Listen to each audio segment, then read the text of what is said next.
की धड़कन राहुल जी आ चुके हैं। सब लोग गर्मजोशी से तालियों से स्वागत करेंगे।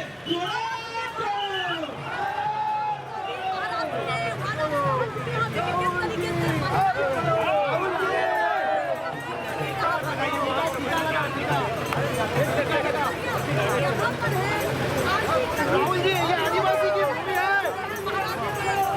राहुल जी,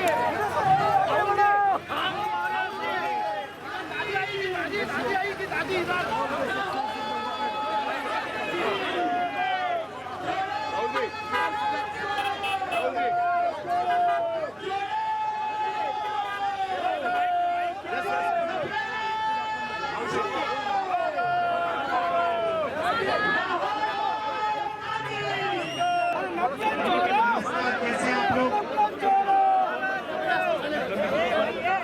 जरा शांत हो जाएंगे तो मेरा काम आसान हो जाएगा। भाई थोड़ा कमजोर है। सबसे पहले आप सबका यहाँ बहुत बहुत स्वागत, नमस्कार। खून कैसा आपका? खून कैसा है? कैसा भाई? बढ़िया है। पिछले साल हमने भारत जोड़ो यात्रा की, कन्याकुमारी से कश्मीर 4000 किलोमीटर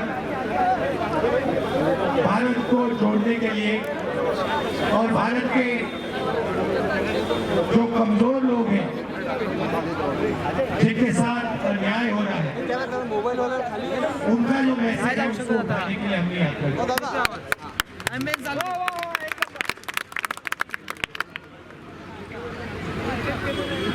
यात्रा में बहुत सारे लोग आए,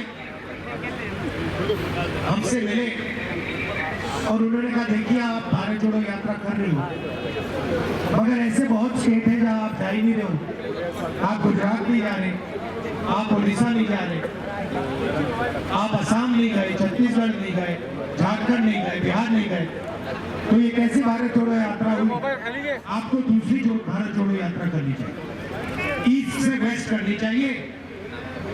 तो हमने मणिपुर से शुरू किया, आज हम यहाँ आपके सामने महाराष्ट्र में खड़े, और इसमें हमने न्याय शब्द जोड़ दिया। पहली यात्रा भारत जोड़ो यात्रा, दूसरी यात्रा भारत जोड़ो न्याय यात्रा। इसमें न्याय शब्द क्यों जोड़ा? क्योंकि हिंदुस्तान में गरीब लोगों के साथ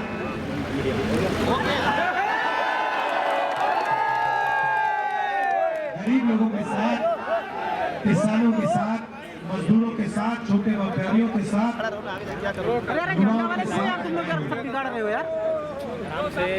मैं आपसे सवाल पूछता हूँ। आप जानते हो नरेंद्र मोदी ने हिंदुस्तान के 22 सबसे बड़े अरबपतियों का कितना कर्जा माफ किया है? तो जानता है? 16,000 करोड़ रुपए। ये आप जानते हो कितना है?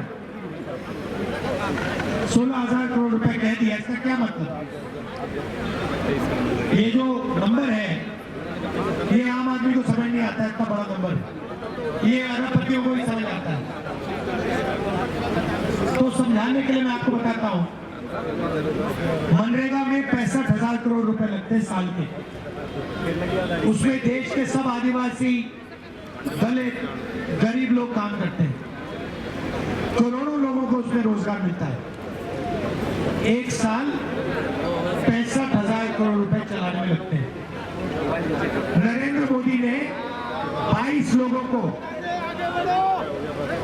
लोगों को 24 साल का मनरेगा का पैसा पकड़ा दिया। 24 साल का जो पैसा मनरेगा में लगेगा वो नरेंद्र मोदी ने 22-25 लोगों को पकड़ा दिया। आदिवासियों को कितना कर्जा माफ किया? उससे 0। आपका 1 रुपया माफ किया? किसानों को कितना दिया? 0। दलितों का, गरीबों का कितना किया? बेरोजगार युवाओं का 0। यहाँ पे बहुत सारे युवा हैं जो ट्रेनिंग कर रहे हैं, ट्यूशन फीस के लिए उन्होंने उधार दिया, पढ़ाई के लिए उधार दिया, उनका कर्जा माफ किया नरेंद्र मोदी? एक का नहीं करता वो, मगर हिंदुस्तान के अरबपति हैं, उनका 24 घंटा काम होता है। तो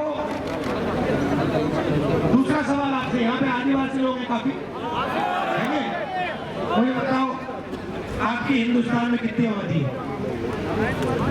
8%। जोर से बोलो भाई। आदिवासी 8%। 8% है, ठीक है। तो अगर हिंदुस्तान में आपने 100 लोग खड़े किए,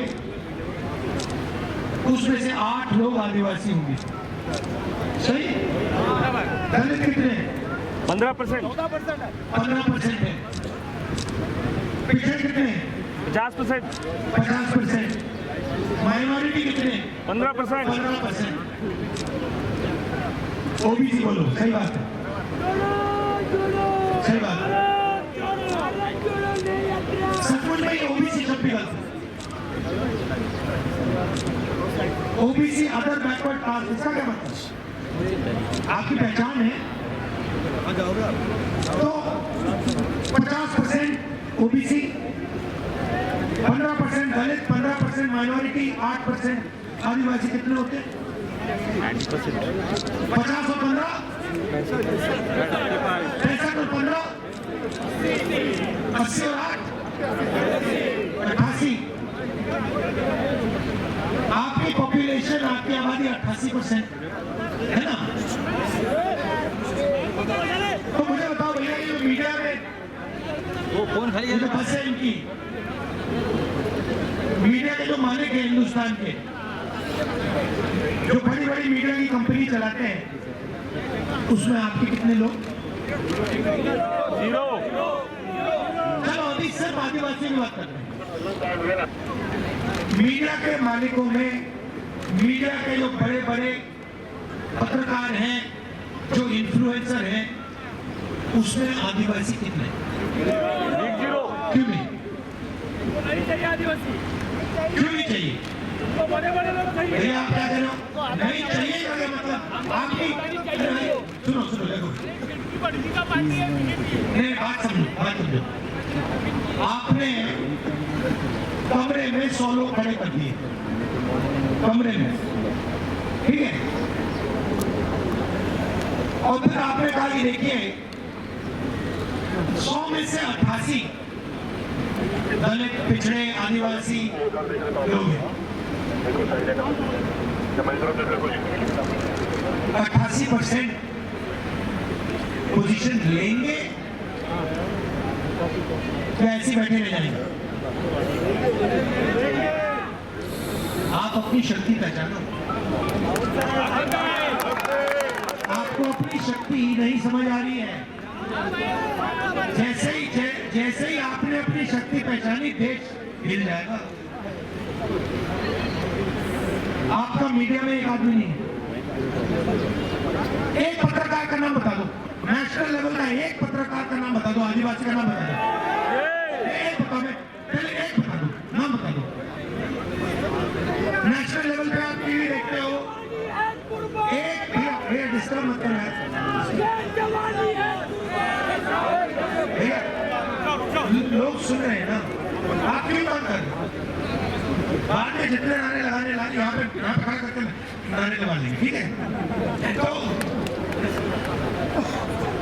एक मुझे मीडिया में आदिवासी, पिछड़ा, दलित, ओबीसी, एक कहाँ है?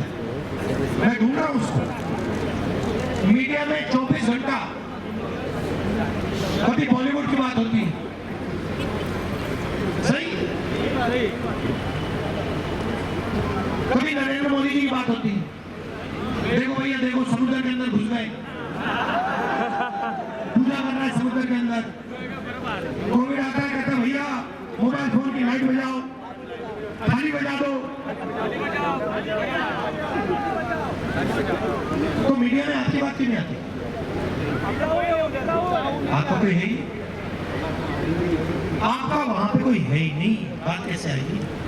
कभी आपने मीडिया में देखा कि आदिवासियों की जमीन देश में 24 घंटा छीनी जाती है, कभी देखा आपने? क्यों नहीं देखा? आपका वहां कोई है ही नहीं। बॉलीवुड की बात करते हैं, चलो बताओ भैया, बॉलीवुड में मुझे एक दलित, एक आदिवासी एक्टर का नाम बताओ, एक ओबीसी एक्टर का नाम बता दो मुझे। नहीं, आप देखते रहते हो, आप देश को देखते हो, 88% आपकी आबादी, आप मीडिया में देखते हो तो ये हमारा तो है ही नहीं। फिर दूसरी ओर देखते हो, कहते हो भैया हिंदुस्तान की सबसे बड़ी 200 कंपनी है, उनके मालिकों की लिस्ट निकालो, उसमें बता दो कितने आप लोग। अदानी पिछड़े वर्ग का है, ओबीसी है, दलित है, आदिवासी है, तो फिर अंबानी भी वही है। लिस्ट निकालो भाई, 200 में आपसे आपका एक नहीं मिलेगा। मैंने निकाली है, ऐसे बात करता है। आप लिस्ट निकालो, आपको वहां एक ओबीसी नहीं मिलेगा, एक दलित नहीं मिलेगा, एक आदिवासी नहीं मिलेगा, कोई नहीं मिलेगा। वहां पे 5% का राज चल रहा है, उसमें गरीब जनरल कास्ट भी नहीं है। गरीब जनरल कास्ट का बच्चा अगर मीडिया में बड़ा पत्रकार बनना चाहे, मीडिया कंपनी का मालिक बनना चाहे, वो भी नहीं कर सकता। नहीं देंगे, आगे जाने नहीं देंगे, शक्ति पहचानत नहीं। कैसे कैसे रोकेंगे आपको? जिस दिन आपको बात समझ आ गई, 88% को कोई नहीं रोक सकता, कोई नहीं रोक सकता। और वो 88 नहीं है, क्योंकि उसमें 5% गरीब जनरल भी जोड़ दो तो आप मीडिया में नहीं हो, साहेब हायती आप कॉर्पोरेट में नहीं हो, हायती तो नाही। तो आपके लिए नरेंद्र मोदी जी ने फसल बीमा योजना शुरू की, सही? ठीक है, तो मुझे बताओ फसल बीमा योजना का कितना पैसा आता है हिंदुस्तान की सरकार से? बताओ, आपको ये सब आंकड़े मालूम होने चाहिए भाइयों बहनों। फसल बीमा योजना का कितना पैसा हिंदुस्तान की सरकार देती है, कितना पैसा स्टेट की सरकार डालती है? बताओ। 33,000 करोड़ रुपया फसल बीमा योजना में दिया जाता है। किसका पैसा है? 88% का जीएसटी से आता है, राइट? आप मुझे बताओ, 16 कंपनियां हैं, नाम दे दूंगा आपको। 16 कंपनियों को 33,000 करोड़ रुपए मिलता है। 16 कंपनियों की मैंने लिस्ट निकाली, मालिकों में आपका एक नहीं, सीनियर मैनेजमेंट में आपका एक नहीं।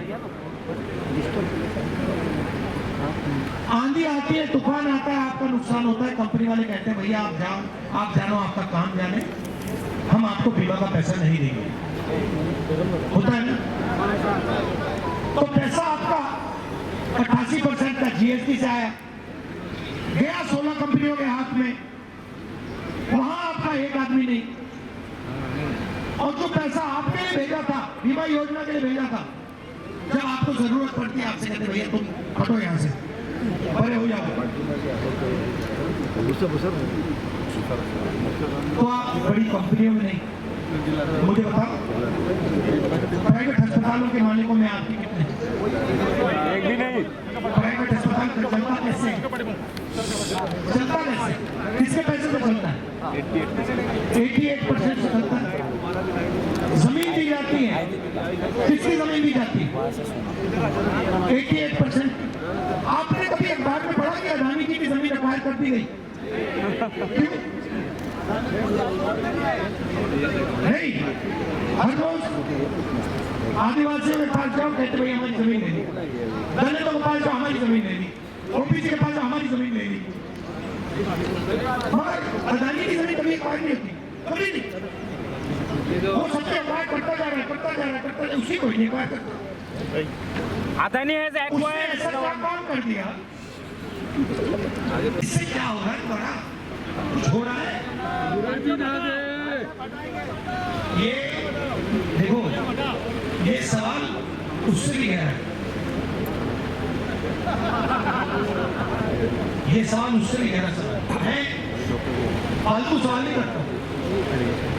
ये सवाल है कि हिंदुस्तान की 88% आबादी को इस देश में कोई भागीदारी क्यों नहीं है? ये सवाल। आप हाईकोर्ट देखो, 650 हाईकोर्ट के जज हैं हिंदुस्तान में। सारे जो केसेस होते हैं न्याय ये लोग देते हैं। 10 साल लग जाते हैं आपके, 20 साल लग जाते हैं आपके, लोग मर जाते हैं, केस चलता रहता है। 650 में से 88% के 100, और वो भी 100 छोटे छोटे केस करते हैं। 3% के हाथ में जुडिशरी, पैसा, कॉर्पोरेट, मीडिया, ईवीएम, सब हाथ। और आपसे कहते हैं भाइयों बहनों, नहीं, आपसे कहते हैं आधी रोटी खाओ, प्रभु के गुण गाओ, भूखे मर जाओ। आधी रोटी खाओ, प्रभु के गुण गाओ, भूखे मर जाओ। नहीं, और आप क्या कहते हो? आप कहते हो हाँ जी, हाथ जोड़ते हो और कहते भैया ठीक है, आप सब उठा के ले जाओ, हम यहाँ पे मतलब हाथ जोड़ के प्रभु के गुण गा रहे, भूखे मरते। गुस्सा तो आपको गुस्सा है। अब आप मुझे कहोगे, देखो राहुल जी, आपने हमें मीडिया का बता दिया, आपने हमें सबसे बड़ी कॉर्पोरेट्स का बता दिया, मगर सरकार में तो हमारे लोग हैं, सरकार में तो हमारी भागीदारी है। हमारा ओबीसी प्रधानमंत्री, तो मैं आपको सरकार को, हिंदुस्तान की सरकार को एमएलए नहीं चलाते, एमपी नहीं चलाते। हिंदुस्तान की सरकार को 90 IAS अफसर चलाते। मैंने देखा है, मैंने अंदर से देखा, मैंने सिस्टम को अंदर से बैठ के देखा। इसे बीजेपी वाले इतनी नफरत करते हैं, सब समझता हूँ सिस्टम के बारे में। तो 90 लोग चलाते हैं। मनरेगा योजना बनती है, कांग्रेस पार्टी कहती है मनरेगा बनेगी, मगर तो फाइन ट्यूनिंग होती है वो 90 लोग करते हैं। रेलवे बजट जाता है, कहां जाएगा, कैसे जाएगा, ये 90 लोग निर्णय लेते हैं। अग्निवीर होगा नहीं होगा, कैसे होगा, 90 में से 88%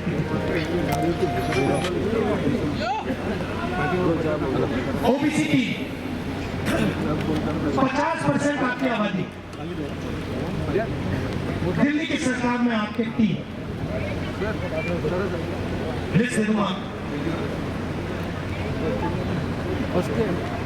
बड़ी मिनिस्ट्री में आपको कोई ओबीसी नहीं मिल सकता, कोई दलित नहीं मिल सकता, कोई पिछड़ा नहीं मिल सकता। फाइनेंस मिनिस्ट्री में आपको 1 नहीं मिलेगा, डिफेंस मिनिस्ट्री में 1 नहीं मिलेगा, शिक्षा की मिनिस्ट्री में 1 नहीं मिलेगा, स्पोर्ट्स मिनिस्ट्री में शायद।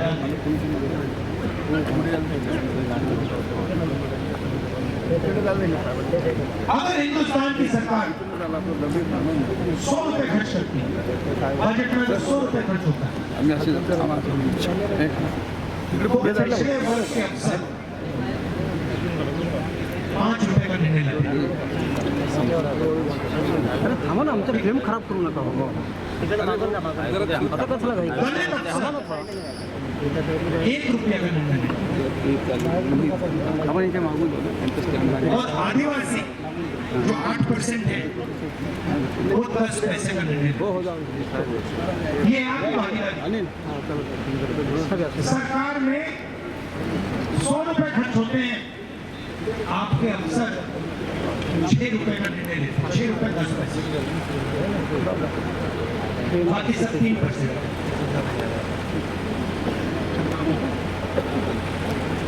मीडिया का एडवर्टाइजमेंट जाता है, मोदी जी इनकी सरकार हजारों करोड़ रुपए मीडिया का एडवर्टाइजमेंट में देती है ना? कहा जाता है आदिवासी को मिलता है क्या? दलित को मिलता है क्या? पिछड़े को मिलता है क्या? ओबीसी को मिलता है? कोई 3% को जाता है। 16 लाख करोड़ रुपए वही तीन लोगों। सरकार का कोई भी काम होता है, पहले क्या होता था पब्लिक सेक्टर में, उसमें थोड़ी सी जगह आपकी बन जाती है, ओबीसी दलित आदिवासी थोड़ी सी जगह बन जाती है, उसको सबको प्राइवेटाइज करते हैं। एनजीओ की बात करता हूं, एनजीओ को करोड़ों रुपए मिलते हैं। एनजीओ के मालिक को मुझे एक पैसा दिखा दीजिए,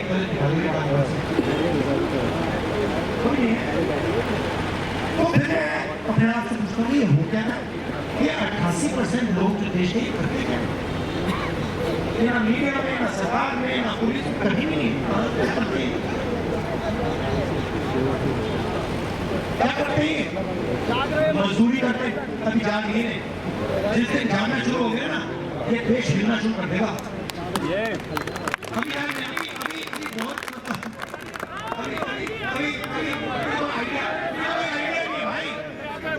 अभी कोई आइडिया नहीं है। और वही तो शुरू आने का ही नहीं ना, फिर उधर ही रुक जाने का ना आगे जाके।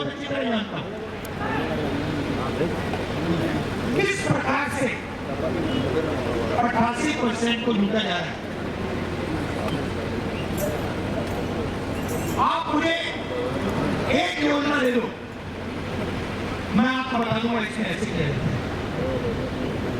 अग्नि की बात करनी बता देता हूं। टॉपिक है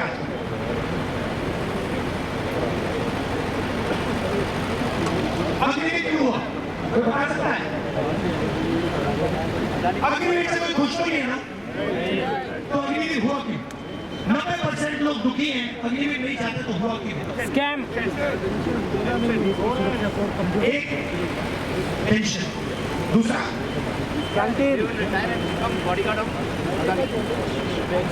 सबसे पहले क्या होगा? 4 लोगों को लिया जाएगा, ठीक है? उनसे कहा जाएगा भैया तुम अग्निवीर हो। उसमें कौन जाएंगे? उसमें एक में से जाएंगे, उसमें दलित जाएंगे, पिछड़े जाएंगे, ओबीसी जाएंगे, आदिवासी जाएंगे, गोली खा लेंगे। उनको 6 महीने की ट्रेनिंग दी जाएगी और उनसे कहा जाएगा देखो भैया चलो तैयार हो जाओ, उधर जाओ, चाइना के सामने सैनिक के सामने खड़े हो जाओ। वो चाइना के सैनिक को 5 साल की ट्रेनिंग मिलेगी, इसको 6 महीने की। अगर यहाँ पे हमने एक लड़के को 6 महीने की ट्रेनिंग दी राइफल चलाने की और दूसरे को 5 साल की ट्रेनिंग दी और दोनों को खड़ा कर दिया, क्या होगा? 5 साल वाला उड़ा दे, उसको पता भी नहीं लगा क्या होगा। सही बात, सही बात। तो फिर ये 88% और उसमें 5% जनरल कास्ट के लोगों को जाएंगे, युद्ध होगा तो लाखों की लाइन बनेगी, लाखों की लाइन। फिर उनसे कहा जाएगा देखो भाई तुम अग्निवीर हो, तुम्हें शहीद का दर्जा नहीं मिल सकता क्योंकि इस देश में शहीद 88% नहीं हो सकते। शहीद सिर्फ 2-3% लोग हो सकते हैं। तो दो तरीके के शहीद बनेंगे, एक 88% और दूसरा 3-4%। 3-4% वाले को पेंशन मिलेगी, कैंटीन मिलेगी, मेडल मिलेंगे, सब कुछ मिलेगा। 88% को कहा जाएगा भाई देखो पेंशन नहीं मिलेगी, देखो कैंटीन नहीं मिलेगी, शहीद हो जाएगा तो तू शहीद नहीं हुआ, तू मर गया, मगर शहीद नहीं हुआ, गोली मिलेगी। और जो पहले आदर मिलता था गांव में कि देखो एक सर्विसमैन है, ये देखो ये हिंदुस्तान के झंडे के लिए खड़ा हो गया था, वो जो आदर है वो भी नहीं मिलेगा। तो जो आपका पैसा था, पेंशन का पैसा था, 88% का पेंशन का पैसा था, कैंटीन का पैसा था, ट्रेनिंग का पैसा था,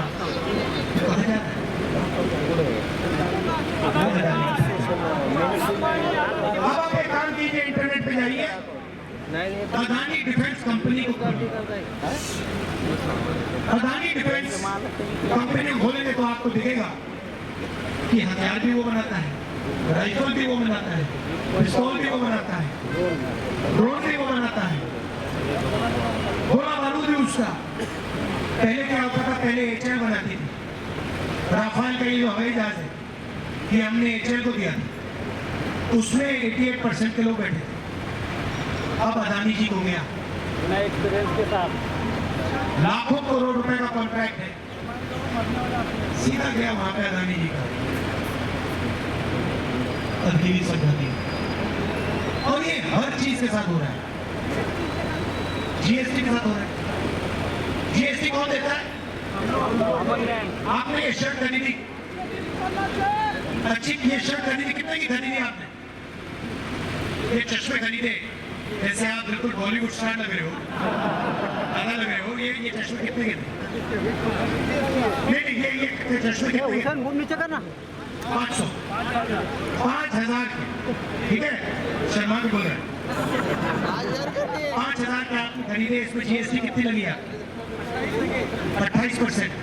अगर यही चश्मे अदानी खरीदे उसके कितने पैसे लगेंगे? 5 करोड़। उसके भी 28% टैक्स लगेगा। जितना टैक्स आप दे रहे हो उतना अदानी दे रहा है। वो भी माफ कर दे। आपकी आमदनी 50,000, उसकी लाखों करोड़ रुपए, तो जीएसटी तो आप देते हो। जीएसटी अदानी थोड़ी देता है, आप देते हो, और जीएसटी का पैसा अदानी लेता है। आप प्रभु के गुण गाते हो, वो पैसा गिनता है। आप प्रभु के गुण गाते हो, वो पैसा गिनता है। आपके बेटे सेल्फी पे सेल्फी लेते हैं, इंस्टाग्राम पे रील देखते हैं, एक दूसरे को मैसेज भेजते हैं, देखो भैया बॉलीवुड का डांस चल रहा है, देखो मोदी के पानी के अंदर, और अदानी का बेटा पैसा गिनता है। ये है आपके साथ। जय शाह, जय शाह, जय शाह। शुरुआत क्या है? कहीं शुरुआत तो करनी पड़ेगी। शुरुआत है जाति जनगणना। जाति जनगणना मतलब सबकी गिनती पहले करो, ये है कितने, उसके बाद इकोनॉमिक सर्वे करो, हर संस्था का सर्वे करो। ये हमारे पुलिस में अफसर बैठे हैं, ठीक है, पुलिस का एक्सरे लो, इसमें दलित कितने, आदिवासी कितने, पिछड़े वर्ग के लोग, ओबीसी कितने, सीनियर लेवल पे कितने, जूनियर लेवल पे कितने, कॉर्पोरेट की लिस्ट निकालो, कितने ओबीसी, कितने दलित, कितने आदिवासी कहां बैठे हैं। धन का सवाल पूछना शुरू करो भाइयों बहनों, उल्टी सीधी बातों में मत लगो। सवाल पैसे का है, देश पैसे से चलता है। आपको सिर्फ एक सवाल पूछना है, अदानी वो सवाल हर रोज सुबह पूछता है, आज हिंदुस्तान की सोने की चिड़िया से मुझे कितने पैसे मिले, यही सवाल है और कोई सवाल नहीं। ये जो पुलिस की वर्दी है ये पैसा है, ये पावर है। हाई कोर्ट जो है वो पैसा है, पावर है। पब्लिक सेक्टर जो है पैसा है, पावर है। आप यही सवाल पूछो, इस देश ने आज मुझे कितना पैसा दिया, पावर में कितनी भागीदारी दी। मैं 88% का हूं, मेरे लोग कहां हैं, यही सवाल कहीं नहीं है। मगर आप बस देखते रहे। आजादी की लड़ाई आप लोग लड़े थे, ये 88% लड़े थे भैया। जहां देखो आप अपने झूठे को देखो, वहां भी वो बैठे।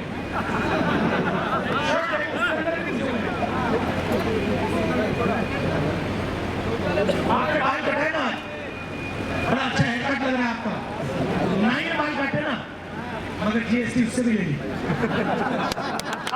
जहां भी आप देखो आपको पैसा चूसा जा रहा है। मैं आपसे कह रहा हूं बस ये देखना शुरू कर दो। सबसे पहला कदम ये पैसा जा पा रहा है, और दूसरा कदम हमारे यहाँ कितना है, हमारे गांव में कितना आ रहा है, हमारे युवाओं में शिक्षा में कितना जा रहा है, स्वास्थ्य में कौन दे रहा है। ये सवाल आदिवासियों के लिए 5 चीजें इंडिया सरकार करने जा रही। मेरे पास यहाँ पे लिस्ट पड़ी, मैनिफेस्टो में लिखा हूं। सबसे पहला काम, जो भी आपकी जमीन की मामले हैं, जहां आपको आपकी जमीन नहीं दी जा रही है, पट्टा नहीं दिया जा रहा है, उसको हम 6 महीने के अंदर आपके हवाले कर देंगे। फॉरेस्ट राइट एक्ट की जो क्लेम्स हैं वो सारी की सारी 6 महीने में हम पूरा कर देंगे। जो जंगल और जमीन का हमने आपको अधिकार दिया, जो बीजेपी वाले आपसे छीनते हैं, उसको हम एक बार फिर आपके हवाले कर देंगे। ऐतिहासिक बात आपको बताने जा रहा हूं। आप 6 शेड्यूल को जानते हो? 6 शेड्यूल आपने सुना है? 6 शेड्यूल किसी ने सुना है यहाँ? हाँ? 6 शेड्यूल मतलब जो लोकल सरकार होती है उसके हाथों में पावर होती है। 6 शेड्यूल मतलब जो गांव है, जो छोटे छोटे कस्बे हैं, पावर उनके हाथ में होती है। ठीक है, तो हमने निर्णय लिया है जहां भी देश में आबादियों की 50% से ज्यादा, आदिवासियों की 50% से ज्यादा आबादी है, वहां पे 6 शेड्यूल लागू कर दिया जाए। मतलब ये आपके ऊपर से जो राज होता है वो ऊपर से नहीं होगा, आप अपना राज करोगे पूरे हिंदुस्तान में जहां भी आपकी आबादी 50% से।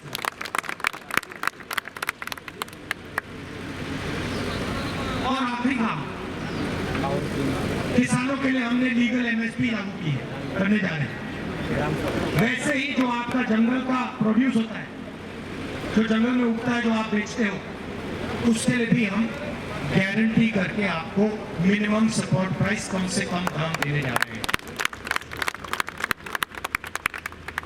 और 5वां काम, शायद सबसे बड़ा काम, हिंदुस्तान के सब गरीब परिवार, उनकी लिस्ट बनाई जाएगी। उसमें ज्यादा से ज्यादा 88% के होंगे, नहीं होंगे? जो भी गरीब परिवार हैं, उन परिवारों में एक महिला को 1 लाख साल का 1 लाख रुपया बैंक अकाउंट पे दिया।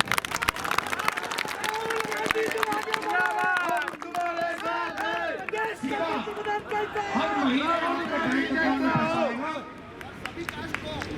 सभी कास्ट को, जनरल कास्ट, ओबीसी, दलित, आदिवासी, जो भी गरीब है, 1 लाख रुपया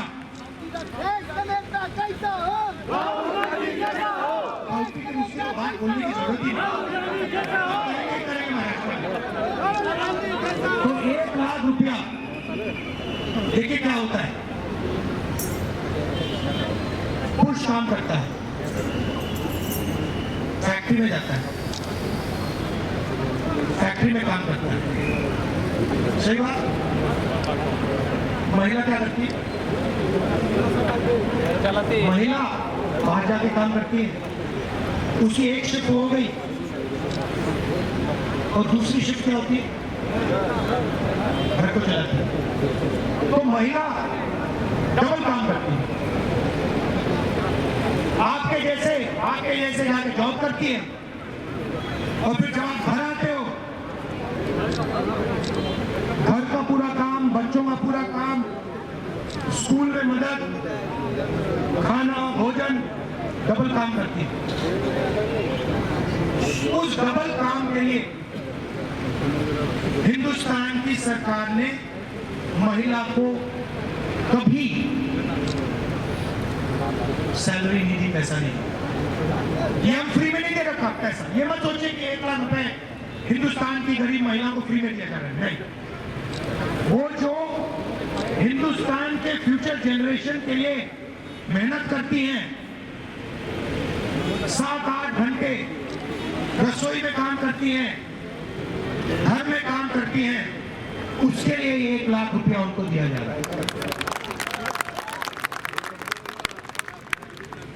तो ये 5 काम हम आपके लिए करने जा रहे हैं।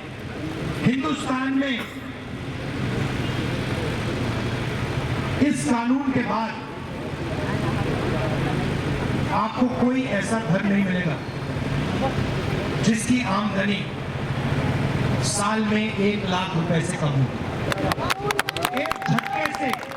एक झटके से आप गरीबी को उड़ा देंगे। मगर मेन सवाल भैया आप भूलो मत। मेरा मेन मैसेज ये है कि आप 88% आप अपने हक के लिए बोलना और लड़ना शुरू करो, क्योंकि बहुत आसानी से, मैं आपको ये समझ नहीं आ रही बात, ये बहुत आसानी से किया जा सकता। मुश्किल नहीं है ये। आपने थोड़ा सा दबाव डाला, ये सारी संस्थाएं के दरवाजे खुल जाएंगे।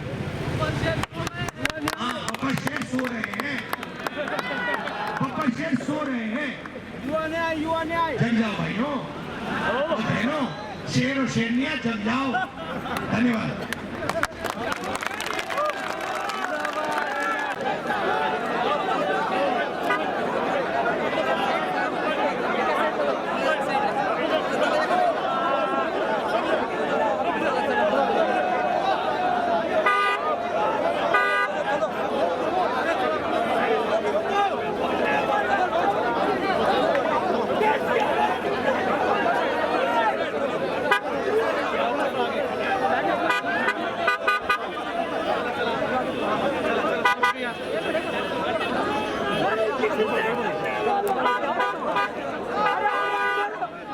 किसी से डरने वाला